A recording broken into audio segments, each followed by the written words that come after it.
सो hey guys, तो आज हम देखने जा रहे हैं चेनसॉ मैन के एपिसोड नंबर 39 को। और गाइस, एपिसोड स्टार्ट करने से पहले आप सभी को थैंक यू सो मच, क्योंकि इस चैनल पर फाइनली 5000 सब्सक्राइबर्स कंप्लीट हो चुके हैं और आप अपना सपोर्ट इसी तरह से इस चैनल पर बनाए रखना। तो आपका ज़्यादा वक्त बर्बाद ना करते हुए इस एपिसोड को शुरू करते हैं। तो अब तक की कहानी में हमने देखा डेंजी और मिताका डेट पर एक एक्वेरियम में जाते हैं, पर बाद में वो उस एक्वेरियम में इटर्निटी डेविल की वजह से कैद हो जाते हैं। और हम योशिदा और डेविल हंटर क्लब को देखते हैं, जिनके पास भी बाहर जाने का कोई आइडिया नहीं था। मिताका के पास एक सेलफोन होता है जो कि वो अनजाने में तोड़ देती है और डिप्रेस होकर हॉलवे में चली जाती है।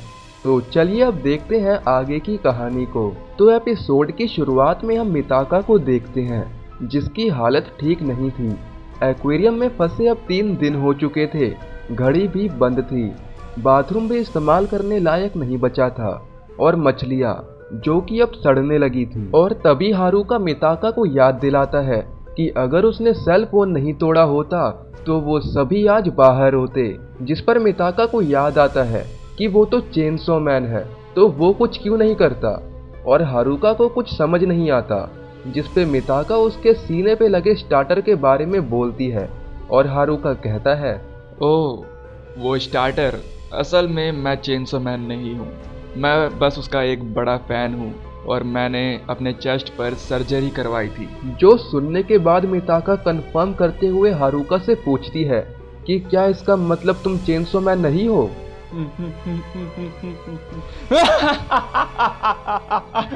अगर मैं चेनसॉ मैन होता तो हम यहाँ से कब का बाहर निकल जाते। और इसके बाद हारुका अचानक से रोने लग जाता है और चेनसॉ मैन को मदद के लिए बुलाने लग जाता है। और हारुका को इस तरह देखकर मिताका सुन्न पड़ जाती है।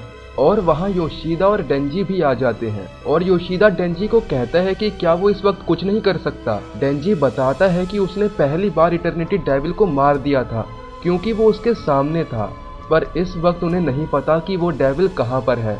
और डेंजी योशिदा से पूछता है कि क्या वो कुछ नहीं कर सकता। और योशिदा बिल्कुल एल के स्टाइल में फोन निकालता है और कहता है, सिर्फ एक सिग्नल से फोन कॉल नहीं हो सकती। कई दिन बीत चुके हैं पर कोई भी मदद के लिए नहीं आया है, तो इसका मतलब हो सकता है कि एक्वेरियम के अंदर का समय रुक चुका है। और हम दूसरे मेंबर्स को देखते हैं, जिन्होंने भी शायद अब हार मान ली थी। योशिदा भी कह देता है कि उसे अब मरने से कोई प्रॉब्लम नहीं है। जिसके बाद योशिदा डेंजी से पूछता है कि क्या वो सभी की भलाई के लिए डेथ डेविल को खाएगा, जिस पर डेंजी कोई जवाब नहीं देता। और guys, death devil the extremely powerful devil 4 horseman devil में से एक है, जिसमें दूसरा हॉर्समैन है कंट्रोल डेविल। और बाकी दोनों का नाम आप गेस करना। वही डेविल्स जिनका जिक्र माकीमा ने चेनसॉ डेविल से लड़ते वक्त करा था।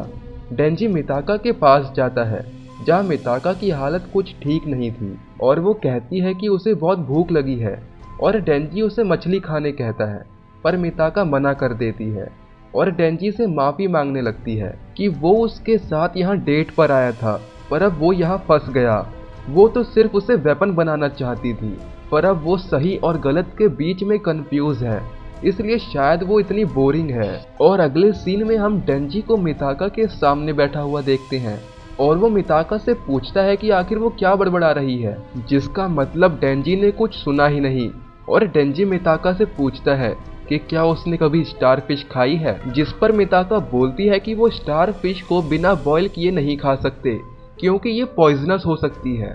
जिसके बाद डेंजी मिताका को एक दूसरी जगह लेकर जाता है और बताता है कि उसने एक लड़की का लाइटर चोरी कर लिया है और उसने इसी जगह पर एक बर्तन को भी देखा था।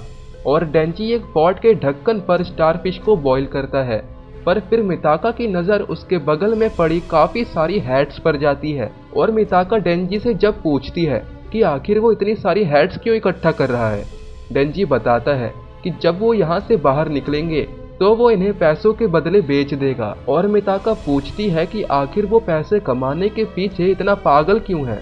डेंजी कहता है कि मेरी एक फ्रेंड है, एक तरह से छोटी बहन, जो कि कॉलेज जाने के लिए काफ़ी समझदार है, और मैं उसी की ट्यूशन फीस के लिए पैसे जमा कर रहा हूँ क्योंकि कॉलेज काफ़ी ज़्यादा महंगा है। क्योंकि डेंजी के अकॉर्डिंग उसकी ज़िंदगी तो बेकार थी, पर एटलीस्ट वो नायुता को एक नॉर्मल लाइफ देना चाहता था। और इन सब बातों के बाद अब उनकी स्टारफिश रेडी हो चुकी थी। मिताका डेंजी को स्टारफिश खाने का तरीका बताती है, पर डेंजी को उसका टेस्ट अच्छा नहीं लगता और मिताका के लिए वो काफ़ी नहीं था। और उसकी नज़र कुछ फिश पर जाती है जो डेंजी ने सुखा के रखी थी। मिताका पूछती है कि क्या वो इन फिश को खा सकती है।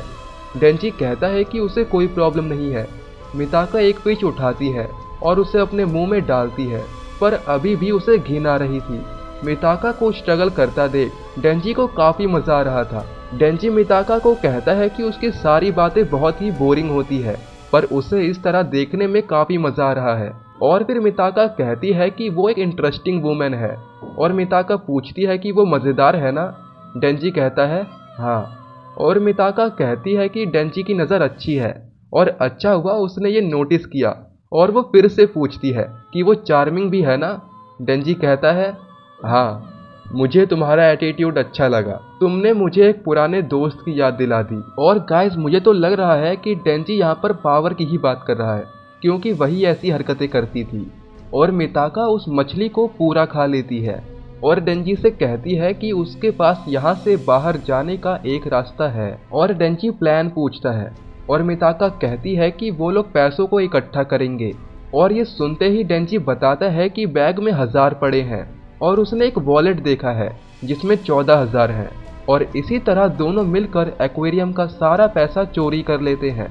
और हम डेंजी और मिताका के चेहरे पर छाई मुस्कान को देखते हैं, क्योंकि अब तक उन्होंने 10 लाख येन इकट्ठे कर लिए थे। डेंजी पूछता है कि अब क्या करना है।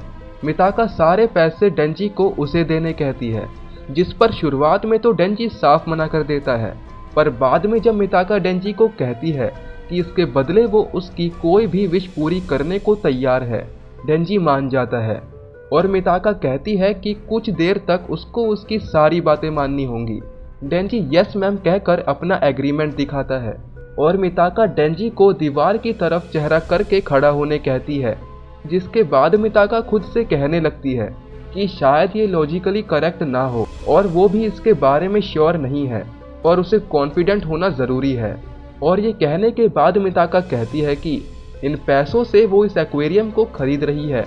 और इतना कहकर वो एक्वेरियम को छूते हुए एक्वेरियम स्पेयर बोलती है। दूसरी तरफ डेंजी को याद आता है कि उसने फैसला किया था कि अब से वो किसी की बात नहीं मानेगा, पर वो सोचता है कि मिताका उसकी कोई भी विश पूरी करने को तैयार है।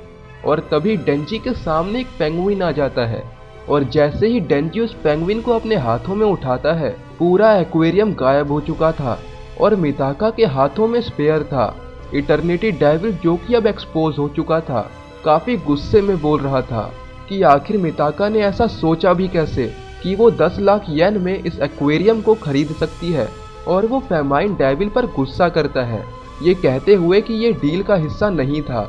और इसी बीच में हम दूसरे मेंबर्स को देखते हैं जो यकीन नहीं कर पा रहे थे कि अब वो बाहर है। इटर्निटी डेविल मिताका पर अटैक करता है, पर मिताका तैयार नहीं थी। और उसी वक्त योशिदा इटर्निटी डेविल के हाथ को जकड़ते हुए तोड़ देता है, ये कहते हुए कि उसने उसे जिंदगी की इम्पोर्टेंस सिखा दी। और दूसरी तरफ मिताका की जगह अब वहाँ वॉर डेविल खड़ी थी और वो कह रही होती है, एक एक्वेरियम को तबाह करने का दर्द, क्या तुम्हें सच में इसके लिए बुरा महसूस हुआ? और इतना कहकर वॉर डेविल वो स्पेयर इटर्निटी डेविल पर मारती है और जैसे ही वो स्पेयर डेविल को लगता है, उसमें से सारी एक्वेटिक लाइफ बाहर आ जाती है। और सभी लोग मिताका की इस ताकत को देखकर हैरान थे। और हारुका तो ये सोच रहा था कि आखिर मिताका कौन है, पर डेंजी ने तो कुछ नोटिस ही नहीं किया क्योंकि वो अपने पेंगुइन के साथ बिजी था।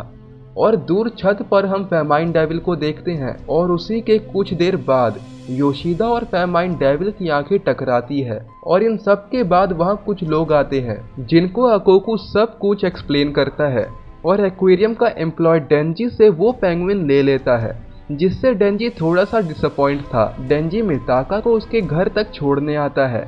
मिताका बदले में डेंजी को थैंक्स करती है, ये कहते हुए कि ये सबसे बेकार डेट थी।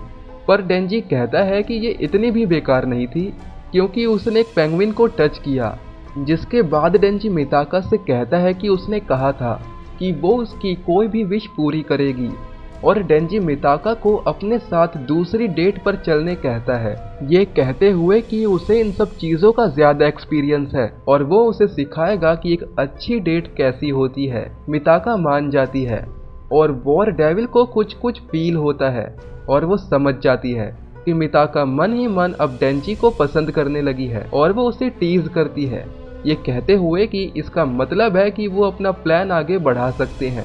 और वॉर डेविल वापस से कंट्रोल में आ जाती है और डेंजी के सर को टच करते हुए डेंजी स्पाइनल कोड स्वॉर्ड कहती है। और ये एपिसोड यहीं पर ख़त्म होता है और इसके आगे की कहानी हम देखेंगे इसके अगले एपिसोड में। तो गाइज, मुझे उम्मीद है कि आपको वीडियो अच्छी लगी होगी और हम बहुत जल्द ऑनगोइंग चैप्टर्स पर पहुंच जाएंगे। तो वीडियो को लाइक कर देना, चैनल को सब्सक्राइब कर देना।